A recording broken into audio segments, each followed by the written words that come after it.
निभाएं तथा बच्चों को यौन अपराधों से सुरक्षित रखें। धन्यवाद।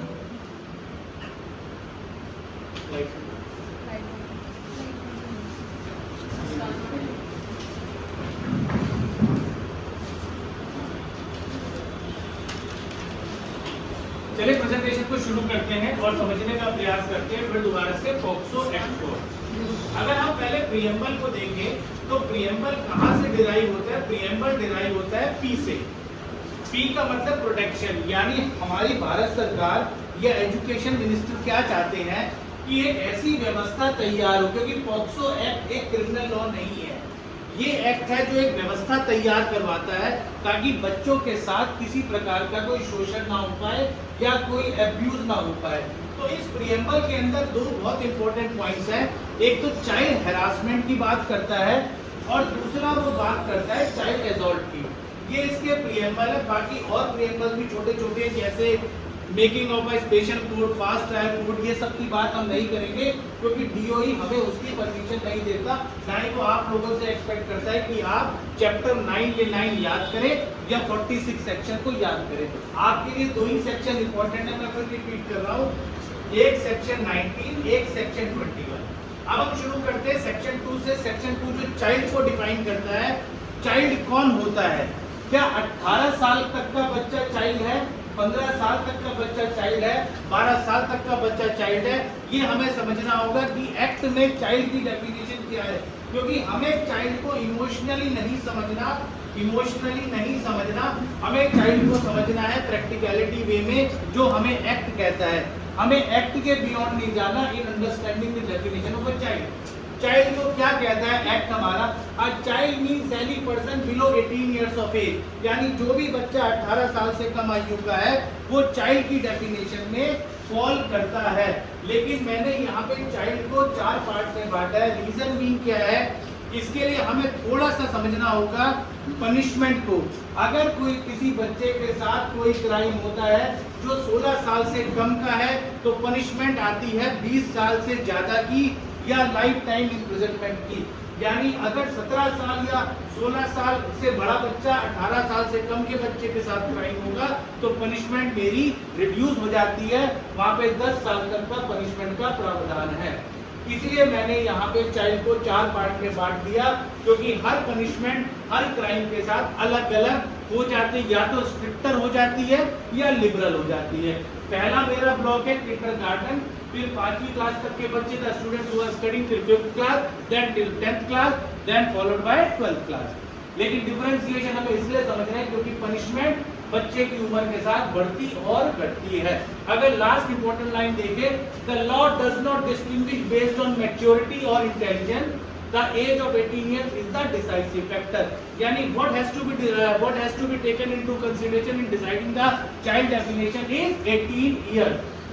ये डिसाइड मैच्योरिटी। अच्छा, एक बहुत इंपॉर्टेंट बात है, चाइल्ड को एक्ट हमारा 2 पार्ट में नहीं बांटता, जेंडर डिफरेंशिएशन नहीं करता। चाइल्ड का मतलब चाइल्ड, चाहे वो लड़का हो लड़की हो, चाइल्ड मीन्स चाइल्ड। तो आप चाइल्ड को चाइल्ड की तरह ही समझेंगे, उसमें जेंडर डिफरेंशिएशन की बात चाइल्ड की डेफिनेशन में नहीं है। अब क्योंकि यहाँ पे टीचर्स का रोल और रिस्पॉन्सिबिलिटीज की बात आती है, तो मैंने चाइल्ड को अपनी परिभाषा में थोड़ा सा डिजाइन करा है। चाइल्ड को अगर हम देखें किस अल्फाबेट से बनते हैं, चाइल्ड बनता है मेरा CHILD से। मैंने सी के साथ टीचर की रिस्पॉन्सिबिलिटी, स्कूल की रिस्पॉन्सिबिलिटी को फिक्स करने की कोशिश करी है, लेकिन मेरी सारी प्रेजेंटेशन बेस्ड है डीओई के सर्कुलर के इर्द गिर्द। मैंने डीओई के सर्कुलर को कहीं से भी डाइल्यूट करने की कोशिश नहीं करी, ना ही मैंने कोई अपनी तरफ से एडिशन करने की कोशिश करी है। मैंने केवल उतने ही पॉइंट्स कवर करे हैं जो शायद एक स्कूल को जरूरी है या एक बच्चे को समझने के लिए आवश्यक है। तो मैंने चाइल्ड को 5 पार्ट में डिस्ट्रीब्यूट किया है, CHILD with teachers role and their responsibility. C को मैंने कहा है केयर। केयर का मतलब हुआ show kindness, concern and responsibility for every child, physical, emotional and psychological wellbeing.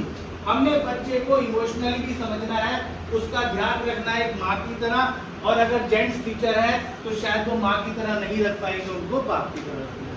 नहीं sir, sir as a father you have to look his child not as a mother. तो और उनके प्रति हमें काइंडनेस की एटीट्यूड अपने साथ रखना है। Create a safe and supportive environment, treat every child with respect and empathy, ensure the child welfare is the highest priority. हमें उनके वेलफेयर के लिए तत्पर रहना है, वही हमारी प्रायोरिटी होगी जो डीओई आपसे चाहता है, अपने सर्कुलर में बताता है। Care today save tomorrow stronger future. Next, अब हम दूसरे अल्फाबेट पे आते हैं, वो है हियर, HEAR, यानी बच्चे की बात सुने। बच्चे को आप ये नहीं कि बाद में बताना, बच्चे को आप ये नहीं कि सच में तुम यही कहना चाह रहे हो, उसको आपको किसी भी तरह से डिस्ट्रैक्ट नहीं करना। You have to believe in your child. बच्चा 8 घंटे आपके बीच रहता है, 24 घंटे में से अगर 1/3 समय बच्चा आपके साथ रहता है तो वो एक तरह से इसको अपना होम ही मान के चलता है। तो you have to believe the child, you have to trust the child, encourage the child to speak without fear, बिना डर और भय के वो आपसे अपनी बात कह सके। When we hear a child with care, we build a trust and a safer tomorrow. जब हम बच्चे की बात ध्यान से सुनते हैं तो हम एक सुरक्षित भविष्य का निर्माण करते हैं। नेक्स्ट स्लाइड मेरी आती है आइडेंटिफाई। आइडेंटिफाई का मीनिंग मैंने टीचर्स के रोल के साथ कैसे कोलैबोरेट किया या अलाइन करने की कोशिश करी है। Recognise every early warning sign of abuse, neglect, bullying और एक्सप्लॉइटेशन। इसको मैं समझाता हूँ कि सपोज कोई बच्चा है जो 100 में से 100 मार्क्स लेके आता है क्लास में, लेकिन ऑल ऑफ अ सडन उसके मार्क्स रिड्यूस होने लग जाते हैं, वो आइसोलेटेड रहने लग जाता है, वो अपनी बात नहीं कहता या छुट्टियां ज़्यादा लेता है, तो उस केस में एक अलार्मिंग साइन आ जाता है कि क्या कुछ गलत तो नहीं हुआ बच्चे के साथ। तो उस समय उस टीचर को उसके बिहेवियर को जज करना है, या कुछ अनएक्सप्लेन्ड अगर इंजरीज है बच्चे की बॉडी में कि टीचर ने पूछा कि बेटा ये कैसे चोट लगी और बच्चा उस सिनेरियो में शांत रहता है या कुछ रोने लगता है या बता नहीं पाता, तो ये अर्ली साइन है, वार्निंग साइन है। टीचर को उस केस में अपने पे रिस्पॉन्सिबिलिटी लेने की जगह, to be very honest with you all, अपने पे रिस्पॉन्सिबिलिटी लेने की जगह अपने प्रिंसिपल को, अपने सीपीसी को बताएं। अब आप ये कहेंगे all of a sudden CPC क्या आ गया? सीपीसी को हम डिफाइन करेंगे आगे जाके, जो सर्कुलर में मेंशन्ड है। एक तरह से हल्का सा ग्लिम्स देता हूँ, ये एक कमेटी है जो कि आप लोगों को फॉर्म करनी है, जो रिव्यू करेगा क्वार्टरली बेसिस पे इस सर्कुलर की कंप्लायंस। इसके अंदर कुछ मेंबर्स होंगे, जब हम अपनी स्लाइड पे आएंगे तो देखेंगे। तो हमने यहाँ पे जाना कि अगर कोई बच्चा आइसोलेटेड हो रहा है, उसके ऊपर कोई अनएक्सप्लेन्ड इंजरीज है जो शायद वो एक्सप्लेन नहीं कर पा रहा है या रोने लगता है, तो आप उसको अर्ली साइन माने, उसके पेरेंट्स से डिस्कस करें और इमीडिएटली प्रिंसिपल मैम को रिपोर्ट करें। फिर आता है मेरा alphabet listen. L stands for listen. Listen में क्या कहना चाहता हूं मैं? Listen with empathy without judging, blaming और क्वेश्चनिंग द चाइल्ड ट्रूथफुलनेस। आपको उसको सुनना है, ब्लेम नहीं करना, उस पर भरोसा जताना है, लेकिन यू आर नॉट अ जज। आपको जजमेंटल नहीं होना। Teacher is not the investigator, ये हमेशा ध्यान रख लें। टीचर कोई इन्वेस्टिगेटर नहीं है। टीचर केवल, उस टीचर का केवल यही रोल है कि उसके पास अगर कोई अलार्मिंग साइन आता है तो उसको रिपोर्ट करना है। उसकी ये ड्यूटी कभी नहीं है कि वो इन्वेस्टिगेट करने बैठ जाए कि बच्चे के साथ क्या हुआ, किसने क्या कहा, चलो मैं चलती हूँ तुम्हारे साथ। ऐसा कतई नहीं करना, क्योंकि सर्कुलर आपको अलाउ नहीं कर रहा। हमें जो भी कुछ चलना है इस सर्कुलर के हिसाब से चलना है, जो 19 जून 2026 को हमारे डीओई लेके आया। जो फ्रेमवर्क ये सर्कुलर बना रहा है एज अ स्कूल मैम, आपको इस सर्कुलर के ही सराउंडिंग में रहना है। हमें इन्वेस्टिगेटर नहीं बनना, क्योंकि पनिशमेंट बहुत स्ट्रिक्ट है।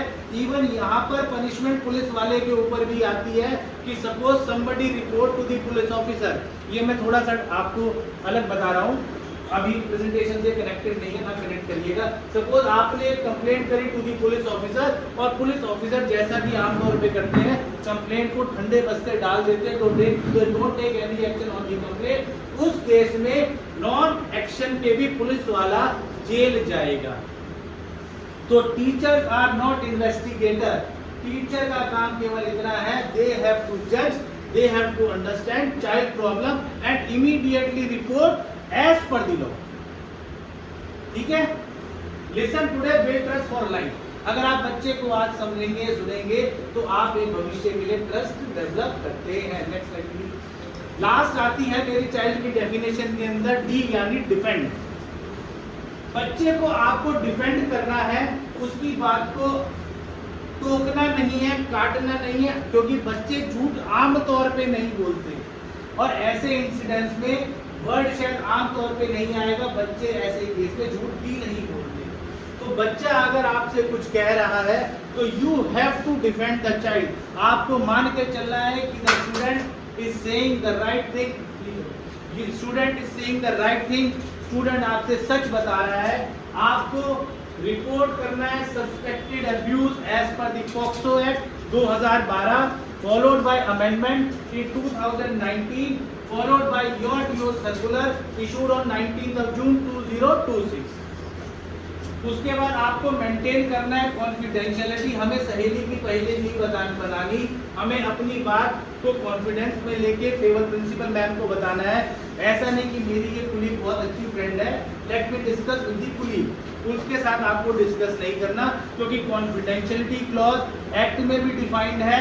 दूसरा आपका DOE का सर्कुलर कहता है there has to be a proper confidentiality when you listen the problem और concern of a child. Cooperate करना है आपको विद द स्कूल अथॉरिटीज। अगर कोई जानकारी मिलती है तो बच्चे से उसी की भाषा में लिखना है, बच्चे के साथ कोऑपरेट करना है और सिस्टम को सपोर्ट करना है, ताकि अगर किसी ने गलत काम करा है तो वो पनिश किया जाए। और सबसे ब्यूटी ऑफ द एक्ट क्या है, अगर इस एक्ट की मैं ब्यूटी देखूं, इस एक्ट की ब्यूटी है कि इसमें अर्ली डिस्पोजल ऑफ केस है, अर्ली ट्रायल है, फास्ट स्पीडी ट्रायल है और पनिशमेंट बहुत फास्ट है। जैसे कि हमने सुना है अपनी अदालतों में कि अगर किसी पर्सन ने केस करा तो उसका पोता उस केस तक को लेके जाता है, यहाँ ऐसा नहीं है। यहाँ पे स्पीडी ट्रायल है और पनिशमेंट भी स्ट्रिक्ट है और स्पीडी पनिशमेंट भी है। तो टीचर्स आर नॉट, 3-4 चीजें याद करने एक बार दोबारा से, teachers are not investigator, teachers investigator नहीं है, उनका काम है रिपोर्टिंग करने का। जैसे ही उन्हें पता चले something wrong has been happened to my child, तो इमीडिएटली उसको रिपोर्ट करना है और पॉक्सो एक्ट के कानून के हिसाब से उन्हें रिपोर्ट करना है और इन अकॉर्डेंस विद लॉ काम करना है। अब कुछ कॉन्स्टिट्यूशनल बैकग्राउंड पे चलते हैं हम, जहाँ पे हम सब लोग भारत के संविधान में एक शपथ लेते हैं, प्रॉमिस करते हैं कि हम अपहोल्ड करेंगे इस कॉन्स्टिट्यूशन को, क्योंकि हम सब लोगों को एक्ट का पालन करना है। लेकिन उससे पहले कुछ राइट्स एंड ड्यूटीज कॉन्स्टिट्यूशन हमें देता है, उस राइट्स एंड ड्यूटीज का पालन करते हुए हमें पॉक्सो एक्ट को समझना है, DOE के सर्कुलर को समझना है। और क्या DOE के पास पावर थी, क्या स्टेट के पास पावर थी? जैसे कि उत्तर प्रदेश ने 2019 में अपने में स्पेशल अमेंडमेंट्स करी, तो क्या उत्तर प्रदेश सरकार के पास एक्ट को अमेंड करने की पावर है? क्या DOE इस तरह का सर्कुलर लाके आप सब लोगों को लाइन में लगा सकते हैं? नहीं।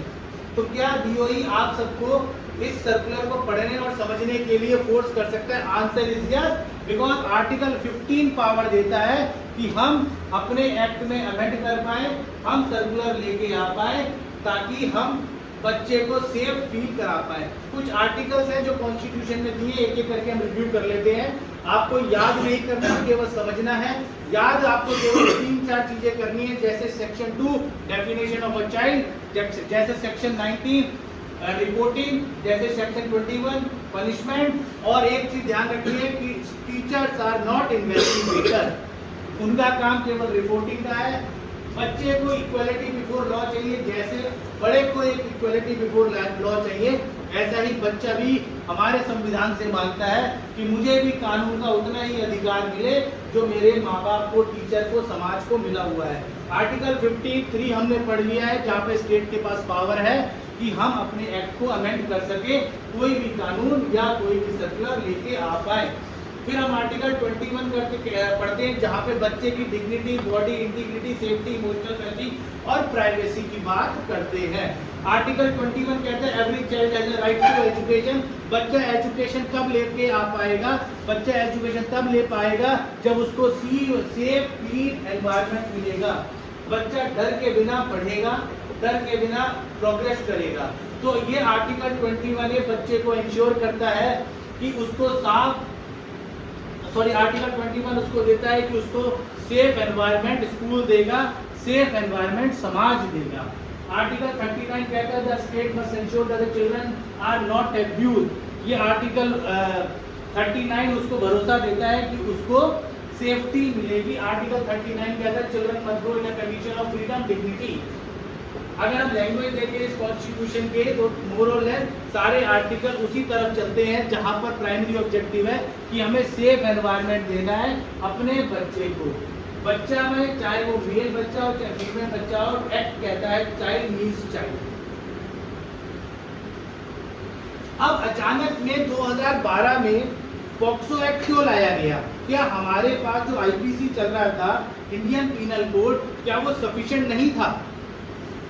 अगर मैं सच्चाई बोलूं तो 1992 के अंदर यूएस में कन्वेंशन में हमने ये साइन करा था कि हम भी अपना एक पॉक्सो एक्ट लाएंगे। ये तो इसका आधार है।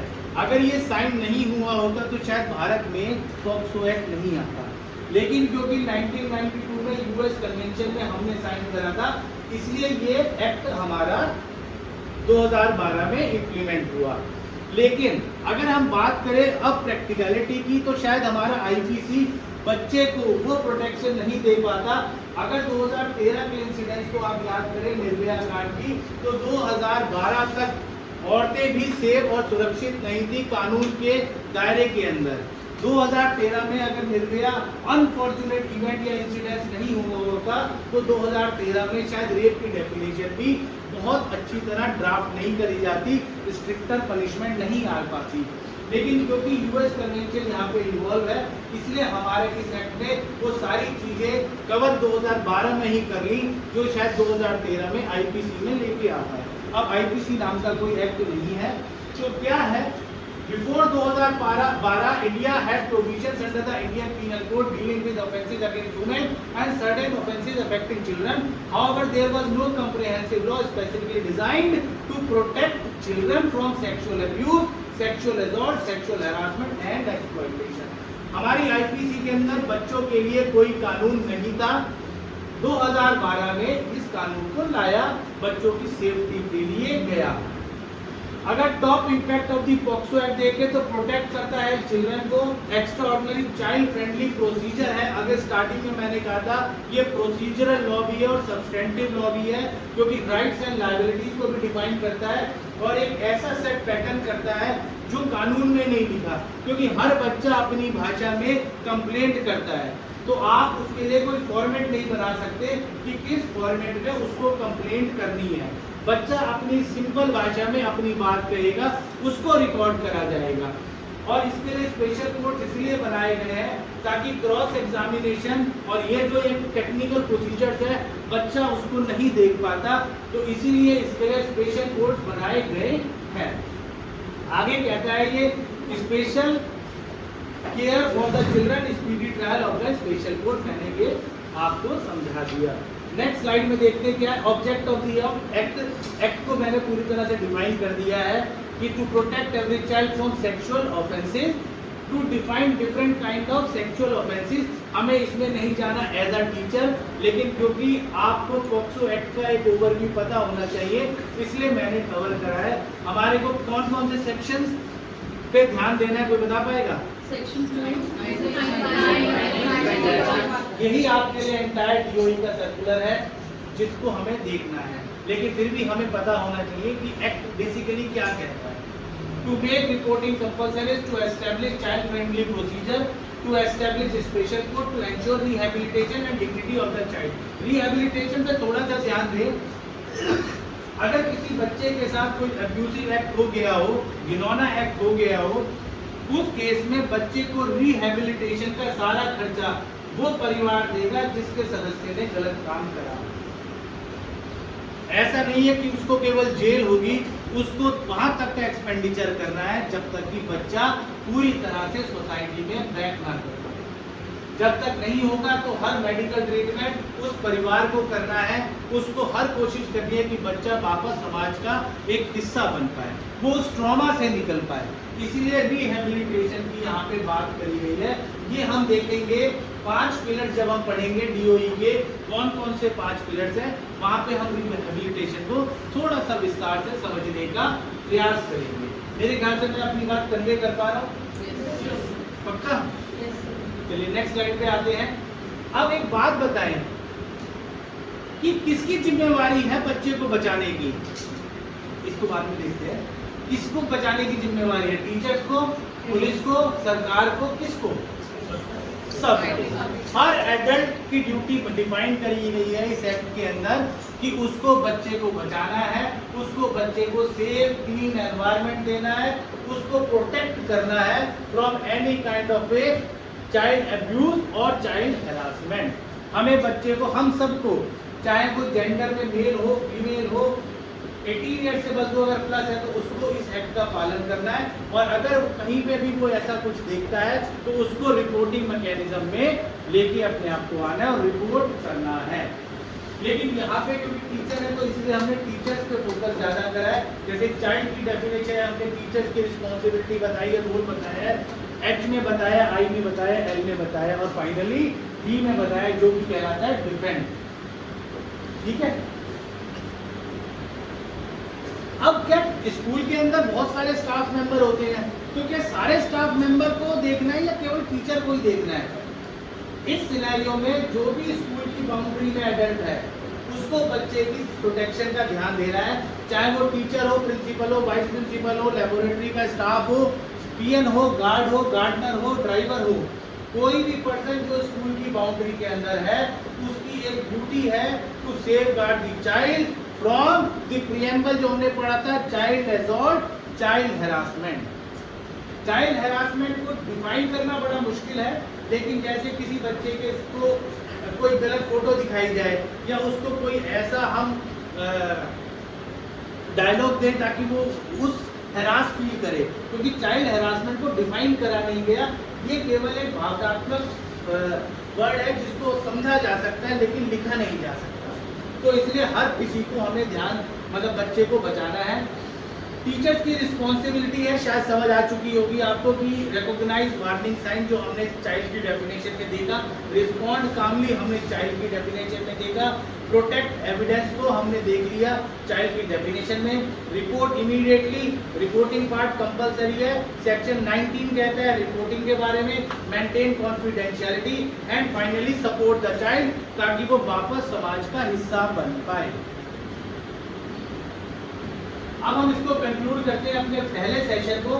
इसके बाद कुछ हम एक तरह से कुछ क्वेरीज लेंगे, कुछ एक गेम सा भी खेलेंगे, लेकिन उससे पहले हम कंक्लूड करते हैं विद द ब्यूटीफुल वर्ड्स। एक स्कूल को जज किस बात पे करना चाहिए कि उसके सारे बच्चे 100 में से 100 नंबर ला रहे हैं, या उसके यहाँ बच्चे सारे के सारे सेफ एंड सिक्योर हैं, या उसके यहाँ पे 100 नंबर भी आ रहे हैं, बच्चा भी सेफ है।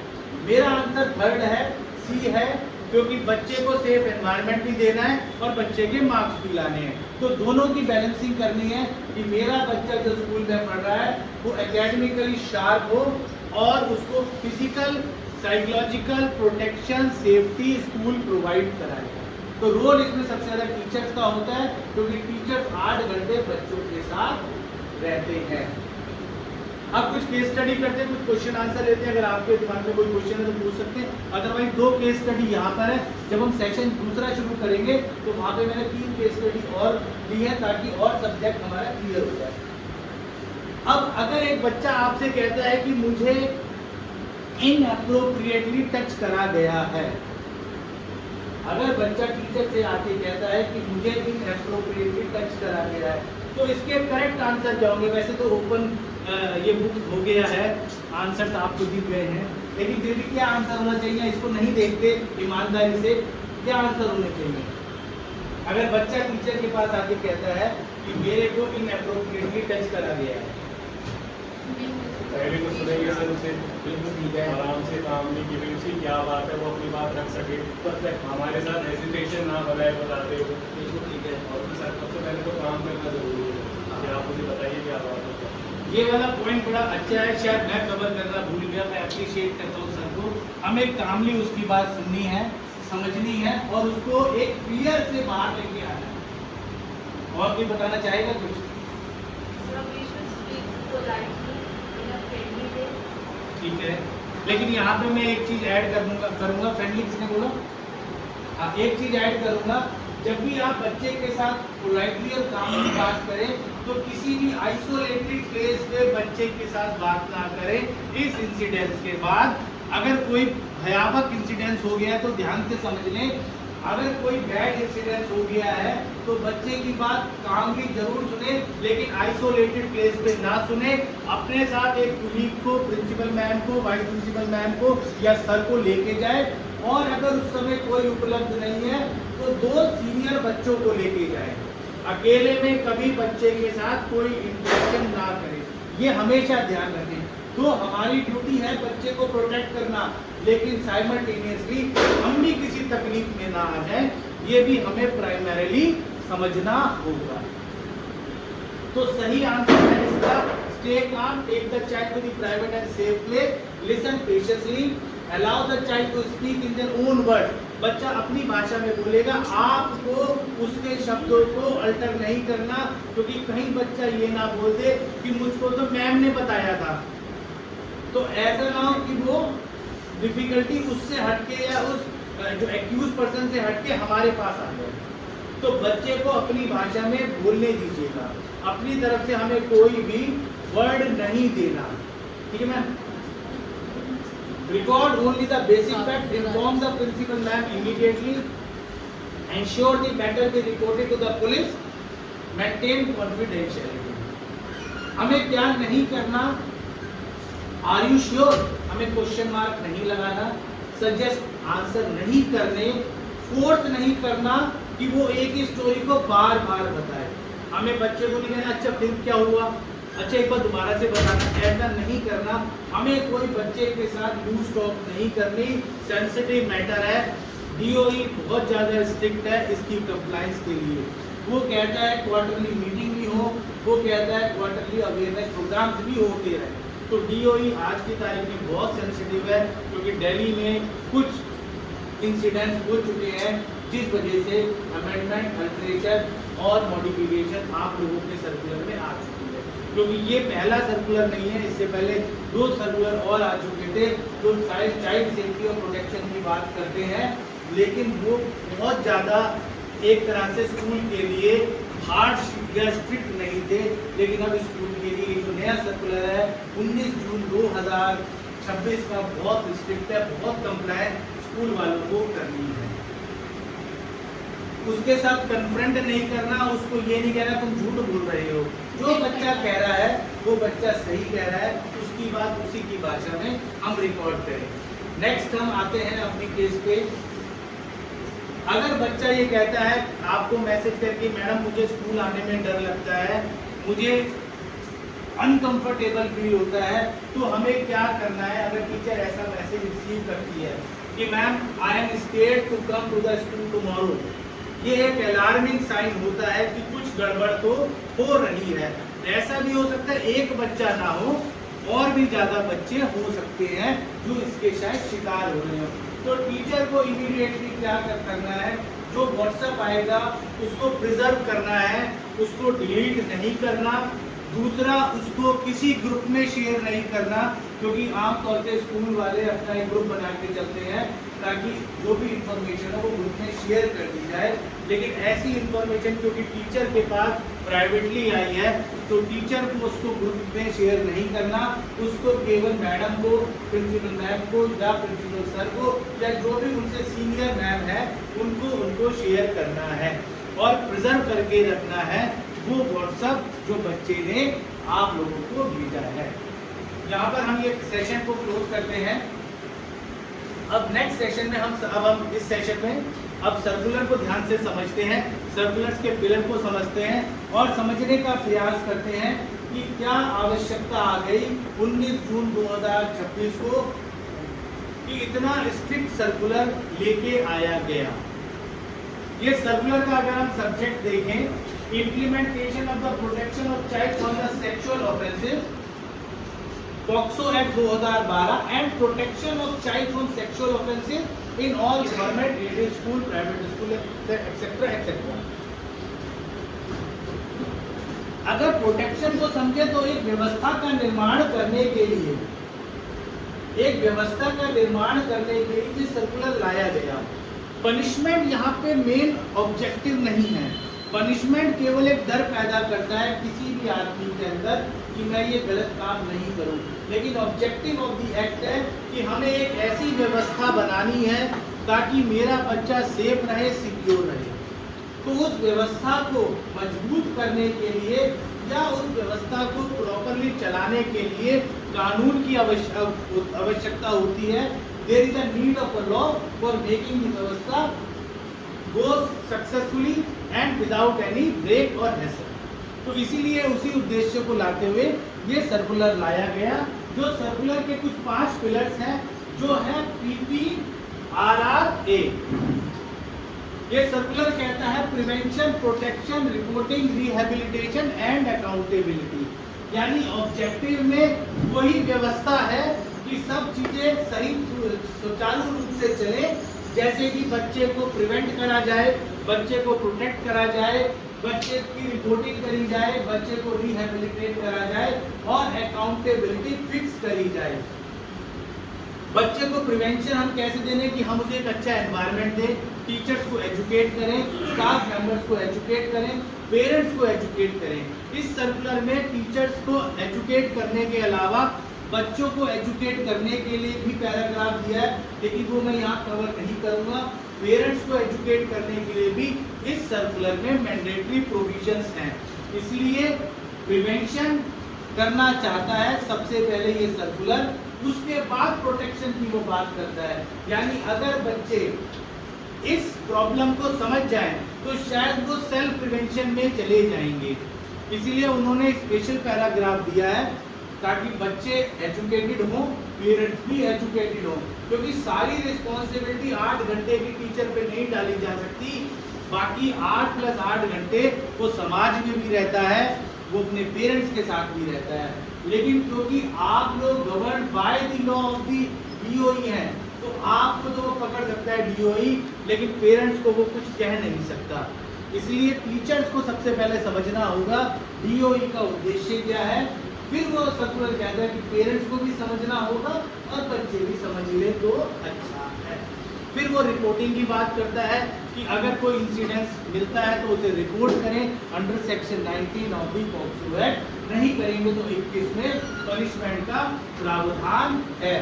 फिर रिहेबिलिटेशन की बात करी मैंने अभी प्रीवियस उसमें कुछ देर पहले मैंने बताया था कि there is a provision of rehabilitation of the child and expenses has to be borne by the accused person who has committed the crime against the child।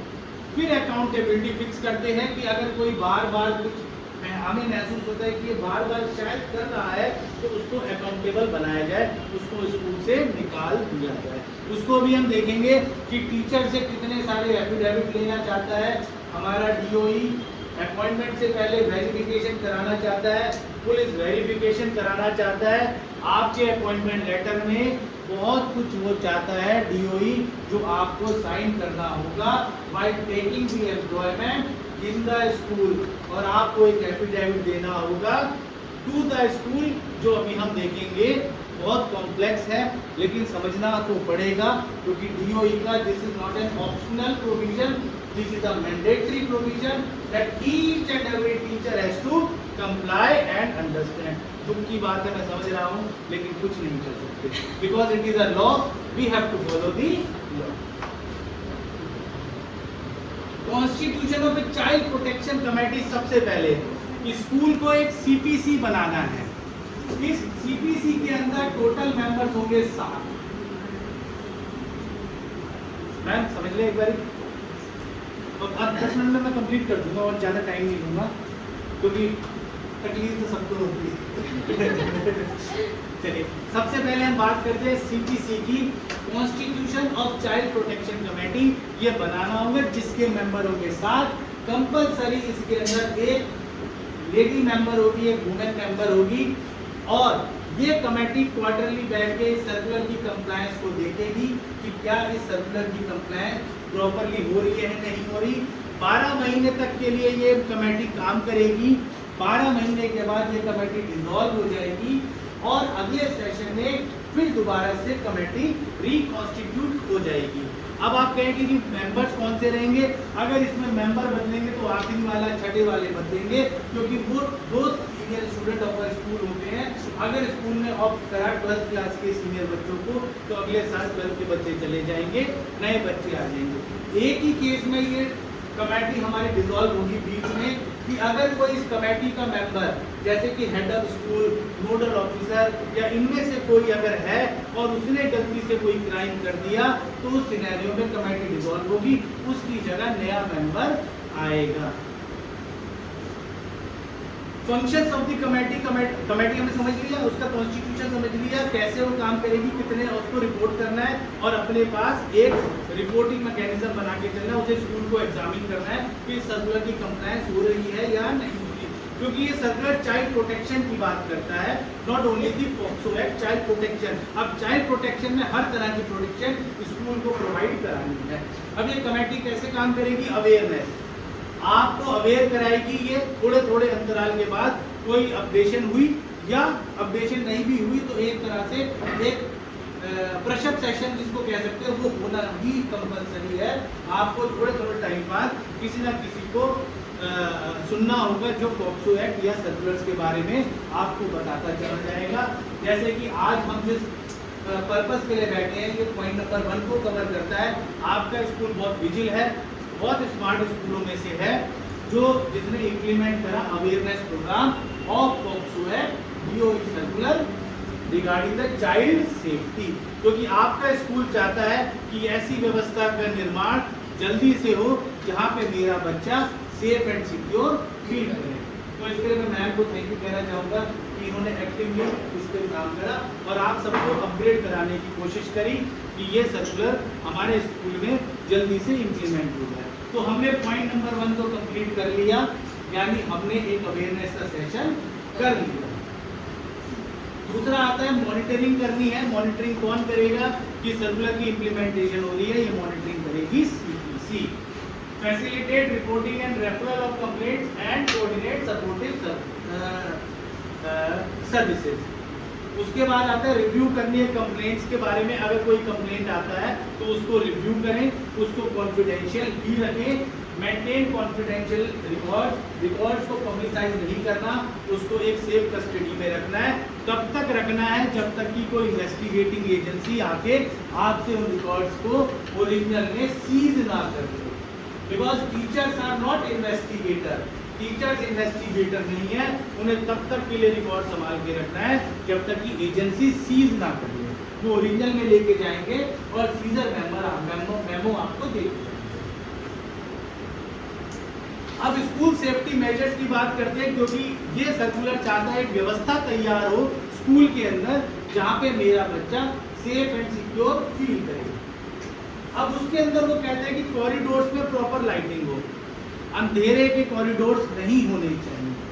दूसरा वो बात करता है कि सेपरेट टॉयलेट्स हो for girls and boys, common toilets के बारे में मना करता है। फिर वो कहता है कि स्कूल के अंदर CCTV लगे होने चाहिए ताकि इवेंट्स रिकॉर्ड हो। लेकिन CCTV को आप नोट करके रखें, क्योंकि कुछ जगह या कह सकते हैं कि एक जगह CCTV को ये सर्कुलर मना करता है। तो हर जगह CCTV हो या ज़्यादा से ज़्यादा जगह CCTV हो एक्सेप्ट एक जगह। इसको हम ध्यान से अभी समझेंगे, अभी इसी स्लाइड में मैं इसको कवर करूँगा। फिर आपको डिस्प्ले करना है 1098 का नंबर, जो कि इस तरह की रिपोर्टिंग में जैसे 112 हो गया, एम्बुलेंस का नंबर हो गया, ऐसा ही ये नंबर चाइल्ड हेल्पलाइन नंबर कहलाता है और इसी फॉर्मेट में आपको अपने स्कूल में लगवाना है। ये काम है CPC का, जो रिव्यू करे कि जो येलो पट्टी पे ही 1098 का नंबर डिस्प्ले हो। जब भी बच्चे गेम्स पीरियड में या लंच में बाहर निकलें तो एक सुपरवाइजर टीचर हो, या अगर बहुत बड़ा स्कूल है तो 2 या 3 सुपरवाइजर टीचर हो जो लंच के दौरान बच्चों को सुपरवाइज करें और उनको देखें कि कुछ गड़बड़ बच्चे तो नहीं कर रहे या बच्चों के साथ तो नहीं हो रहा, क्योंकि यहाँ पर बात करता है वो चाइल्ड प्रोटेक्शन की।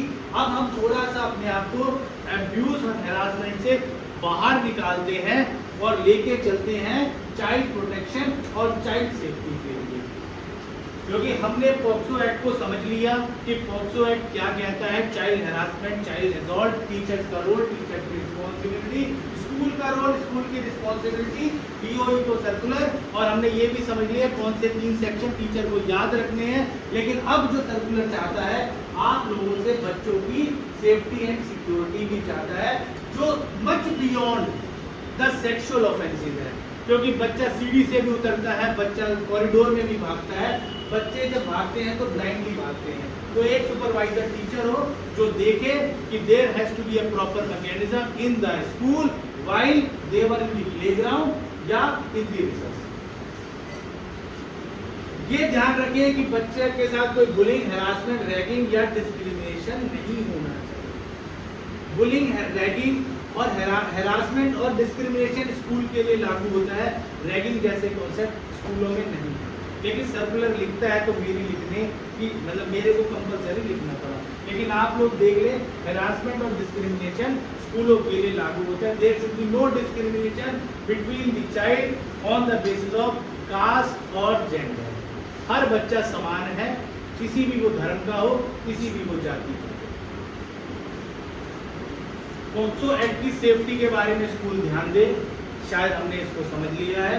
अब आ जाते हैं सजेशन या कंप्लेंट बॉक्स। मैंने सीसीटीवी के बारे में बात करी थी, तो सीसीटीवी कैमरा आपके कंप्लेंट बॉक्स के आसपास नहीं होना चाहिए, ताकि बच्चा जब अपनी कंप्लेंट करे तो बच्चे को यह महसूस हो कि मुझको कोई नहीं देख रहा। तो हर जगह सीसीटीवी कैमरे होंगे। आप क्लासरूम में लगाएं, आप कॉरिडोर में लगाएं, आप बसेस में लगाएं, लेकिन बसेस में जीपीएस सिस्टम के साथ कैमरे कनेक्ट हो जाते हैं, लेकिन कंप्लेंट बॉक्स के आसपास कैमरा नहीं होना चाहिए। ये बड़ी छोटी सी बात है, लेकिन अगर डीओई इंस्पेक्शन करेगी और कैमरा पाएगी तो वो serious action against the school ले सकती। अब आ जाते हैं ट्रांसपोर्ट सिस्टम के ऊपर। यहाँ पे मैं ट्रांसपोर्ट सिस्टम एक्सप्लेन नहीं करूँगा, क्योंकि मेरी अगली स्लाइड पूरे एंटायर ट्रांसपोर्टेशन के बारे में है कि बस का कलर क्या होना चाहिए, बस के अंदर क्या नहीं होना चाहिए, वो मैं इस नेक्स्ट स्लाइड में कवर करूँगा। बस के अंदर अगर हम बात करें, पहले बस के बाहर की बात कर लेते हैं। बस का जो हमारी स्कूल बस है उसका कलर येलो होना चाहिए। ये compulsory red, blue, green, pink colour की बस नहीं हायर कर सकता है स्कूल की बस येलो कलर की ही होनी चाहिए। उसके अंदर जीपीएस सिस्टम होना चाहिए। बस के अंदर एक फीमेल अटेंडेंट होनी चाहिए। बच्चा बस से बाहर हाथ ना निकाले, उसके लिए बस की विंडो पे प्रॉपर ग्रिलिंग सिस्टम होना चाहिए ताकि बच्चे का हाथ बाहर ना निकले। फीमेल अटेंडेंट मैंने बता दिया। ट्रांसपोर्ट मैनेजर होना चाहिए जो सारी बसेस को सुपरवाइज करे, और उस ट्रांसपोर्ट मैनेजर को सीपीसी को रिपोर्ट करना होगा जब वो क्वार्टरली रिव्यू करेंगे कि compliance of the circular 19 June 2026 कि क्या इस सर्कुलर की कंप्लायंस हो रही नहीं हो रही, बच्चे को सेफली पिक करा जाए और ड्रॉप करा जाए। वैसे पिकिंग के टाइम पे तो पेरेंट्स सुबह खड़े होते हैं, ड्रॉप के टाइम पे क्योंकि आजकल हस्बैंड वाइफ या पेरेंट दोनों जॉब करते हैं, तो शायद ड्रॉप के टाइम पे बहुत ज़्यादा हमें सतर्क रहना है। मॉर्निंग में उतना इशू नहीं आता क्योंकि पेरेंट्स को छोड़ने आते हैं। अब आ जाता है स्टाफ रिक्रूटमेंट एंड वेरिफिकेशन। ये सब लोग आप ध्यान से देख लें कि स्टाफ रिक्रूटमेंट के लिए डीओई आपको कैसे, आप लोगों से क्या चाहता है और कैसे चाहता है। सबसे पहले वो बात करता है मैंडेटरी एफिडेविट। हर टीचर को एक एफिडेविट देना है जो कि कहेगा कि आप किसी भी तरह के किसी रॉन्गफुल एक्ट में इन्वॉल्व नहीं है। वो पास्ट की बात करता है, फ्यूचर की बात नहीं करता। Obtain a mandatory signed affidavit from the teachers कि आप किसी तरह के किसी क्राइम में इन्वॉल्व नहीं है। दूसरा, आप सबका बैकग्राउंड वेरिफिकेशन कराना स्कूल के लिए बहुत जरूरी है। इस सर्कुलर के आने के बाद आपको बैकग्राउंड चेक कराना ही होगा। ये प्रिंसिपल मैडम के लिए है या आपकी मैनेजमेंट के लिए कि जो भी टीचर अपॉइंट करें या जो भी टीचर हैं एग्जिस्टेंस में, उनका बैकग्राउंड वेरिफिकेशन हो। क्रिमिनल रिकॉर्ड की वेरिफिकेशन थाने से कराई जाए। इमीडिएट रिमूव कर दिया जाए अगर पाया जाए कि वो जो टीचर है वो किसी एक्ट में पास्ट में इन्वॉल्व है। यानी अगर किसी पे कोई गलत इल्जाम भी लग गया और वो पुलिस वेरिफिकेशन के दौरान पाया जाता है, तो टीचर कितना ही अच्छा हो, कितना ही बढ़िया समझाता हो, लेकिन teacher has to be remove by the school from the room. आप उस टीचर को रख नहीं सकते। एम्प्लॉयमेंट टर्म्स में ये लिखा जाएगा अब से कि आपकी फर्स्ट प्रायोरिटी है to safeguard, to protect the child. अब ये एम्प्लॉयमेंट टर्म्स के अंदर मैंडेटरी हो गया कि सब टीचर्स को एक प्लेज लेना है कि I take a pledge that I will protect the child, जो भी है स्कूल के अंदर। यानी एक तरह से टर्म्स में उसके लिए फिक्स हो गया। अगर यहाँ पर टीचर फेल करेगा तो टीचर फिर स्कूल का पार्ट नहीं रह सकता, क्योंकि सीपीसी को रिव्यू करना है कि किस तरह से टीचर्स अपने बच्चों को प्रोटेक्ट कर रही हैं। कोड ऑफ कंडक्ट है मेंटेन प्रोफेशनल बाउंड्री। जैसे मैंने पीछे बताया था कि आपको बच्चे के साथ एक डिस्टेंस बना के रखना है। उसकी कंप्लेंट पे हमें खुद अकेले उसको नहीं समझना या रिकॉर्ड करना, अपने साथ कोई सीनियर मेंबर को, कोई प्रिंसिपल मैम को, वाइस प्रिंसिपल मैम को या कोई अपने टीचर को साथ लेके जाएं और कोशिश करें कि 2 सीनियर बच्चे भी आप लोगों के साथ हों। आप कभी अकेले बच्चे के साथ ना जाएं। अगर कोई गलत इंसिडेंट आपको दिखता है या आपकी नज़र में आता है। Avoid inappropriate communication. बच्चों के साथ लेट नाइट कोई व्हाट्सएप चैट ना करें, कोई गाने शेयर ना करें। एक डिसिप्लिन मेंटेन करें विद द स्टूडेंट्स कि जैसे हम किसी मैरिज में गए, बच्चे के साथ हमारी बड़ी अच्छी फ्रेंडशिप हो चुकी है, क्योंकि 12th का बच्चा is just like a friend to us. तो कई बार हम उसके साथ बात करते हैं या कोई मैरिज का कोई वीडियो भेज देते हैं या कोई इस तरह से कोई जनरली टॉक हम कर लेते हैं। ऐसा ना करें, एक बाउंड्रीज में ही आप रहें। बच्चा बच्चा है, वो 12th के बाद चला जाएगा, उसके बाद याद रखता नहीं रखता किसी को नहीं पता। तो कीप योरसेल्फ, स्टे अवे। पढ़ाएं बिल्कुल, लेकिन don't become part of the student. Avoid isolated 1-to-1 talk, मैंने बता दिया है आपको। नेक्स्ट लेक्चर आ गया। Awareness and capacity building. Teachers को know the POCSO act, recognise warning sign, report concern immediately, support every child, learn safe and unsafe. बच्चों को सिखाया जाए, ये हमारे में नहीं आता, जबकि सर्कुलर आपका ये कवर करता है। सर्कुलर में कहता है, अगर हम सर्कुलर को भी साथ में देख लें तो वो कहता है रिपोर्टिंग प्रोसीजर में चिल्ड्रंस के बारे में और पेरेंट्स के बारे में बात करता है। हम इसको कवर नहीं कर रहे, तो इसको भी मैं छोड़ रहा हूँ, पेरेंट्स को छोड़ रहा हूँ। स्कूल को हम लोग देख लेते हैं। Conduct regular awareness programme, train on the teacher, display child safety information and build a child friendly environment.